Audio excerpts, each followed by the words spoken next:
подберусь. В стихотворении я говорю с тобой под свист снарядов.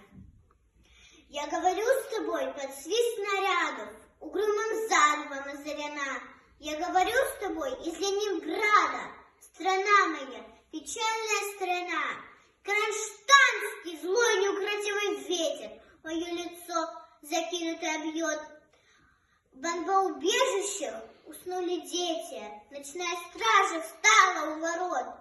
На Ленинградом смертная угроза, бессонной ночи, тяжек день любой.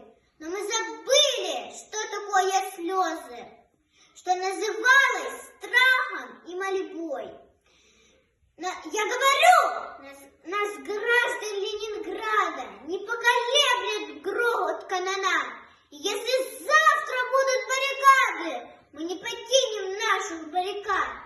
И женщины с бойцами встанут рядом, и дети нам патроны поднесут. И над всеми нами зацветут старинные знамена Петрограда.